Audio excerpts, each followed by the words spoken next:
He could go for a steal though, that's up in the air if Samsung stays on this. Condi's done it before, but they're going to flash towards it, so that's it, secured by Rula. What's up everyone, Zirene here. This week on The Breakdown, we're going to take a look at Game 4 of the semifinal matchup between Samsung Galaxy and Team WE. And specifically, we're going to take a look at how Samsung Galaxy gained an advantage throughout the mid-game without team fighting or killing any members of Team WE. WE's composition wants to fight and prevent split pushing by engaging. Samsung want to avoid team fighting and instead pull apart the Kog'Maw Deathball composition by utilizing their split push advantage. Cuvée and Crown need to provide pressure on objectives and take them if they're unanswered. In doing so, they become isolated and in a vulnerable position to ganks, so it's important they have proper vision and escape routes. For the rest of Samsung, they need to lightly pressure wherever WE is so they can be in a position to take an objective if WE choose to collapse on one of their split pushers. The biggest risk to the main group of Samsung is a snap engage from WE using Condi's Jarvan or a TP flank from 957 to start a fight with a numbers advantage and kill someone off before they can respond. If WE successfully engage on Samsung, the split push falls apart. With that in mind, Samsung begin to play around WE. So let's get into it. 23 minutes into the game, Cuvée is split pushing bottom lane, and 957's AP Kennen can't stand toe-to-toe with him, and he'll slowly lose his turret if he's unassisted. Seeing this, WE looked to break up the split push by engaging onto the main force of Samsung. At this point in time, killing a member of Samsung would allow WE to pressure Baron and potentially force Cuvée to TP in and stop the objective. They catch Ambition in the jungle, but Crown uses Hero's Entrance to save him.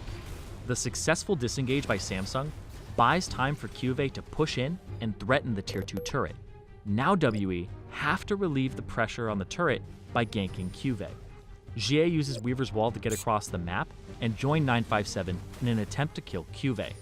But he's able to see the gank coming and hops away thanks to the vision placed down by his team. In response, Samsung get control over the Baron pit, deny vision, and threaten to take it if they're unanswered. WE then shove mid lane, which pulls 3 members of Samsung back into the center of the map. Once WE see that Crown is top lane, they take this opportunity to look for an engage that would put them at a 5v3 advantage. 957 begins teleporting with Home Guard behind Samsung, but the TP is spotted and Samsung reroute to a safer exit from the river, putting them in an area with more space to avoid any kind of engage. Condi then flashes for a flag and drag, but with the movement speed increase from Cloud Drake, Samsung is just out of range. 957 lightning rushes in and is looking to cast Slicing Maelstrom, Flash, and Proto Belt to catch Samsung. But Ambition is ready for this, and positions himself in the way of 957's entrance and kicks him away, stuffing the engage. This is the moment that gives Samsung control of the game for the next 5 minutes. The fact that WE couldn't get the engage and couldn't get the teleport out of Cuvée means that the split push can continue pulling WE apart. Cuvée is rewarded with the bottom tier 2 turret, and Samsung begin to cash in on foiling WE's engage. They now have both of their side lanes shoving towards WE, control of the Baron pit, and TP advantage. So as GA and 957 show in the side lanes, Samsung start up the Baron knowing that WE's only option is to steal it, but they have a plan for that as well. Crown begins channeling Shield of Durand when Baron is at 2500 HP. He then flashes over the wall with it fully charged and taunts Condi. Ruler throws a Chain of Corruption that lands onto Mystic, and Core JJ follows Crown with the quickness, flash, and grand entrance to continue locking down Condi, denying WE's last hope.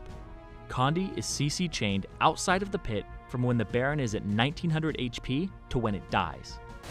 Ruler ends up securing the Baron for Samsung Galaxy, and even though they lose Crown, who sacrifices himself to prevent the son of Baron from entering the pit, it's still worth it, as everyone else is able to make it out alive and avoid 957's flash engage. With Baron in the hands of Samsung Galaxy and both of their teleports still up, they move back into the 1-3-1 split push to utilize the buff.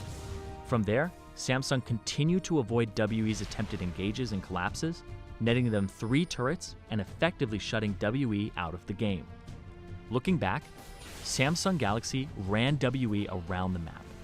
They found advantages by leveraging their split push, shut down WE's attempts at engaging, and played the split push by understanding when each member should and shouldn't be pressuring. Samsung Galaxy went from 14 minutes to 31 minutes and 30 seconds without getting a single kill. But during that time, they managed to grow a 7,000 gold lead by being split across the map, which rendered WE's teamfighting composition ineffective. This gold lead would allow Samsung to easily win a teamfight engaged on them by WE at 31 minutes, and from there, take the game and the series 3-1. With that victory, Samsung Galaxy move on to the finals to seek revenge against SK Telecom T1 in the first ever World Championship Finals rematch.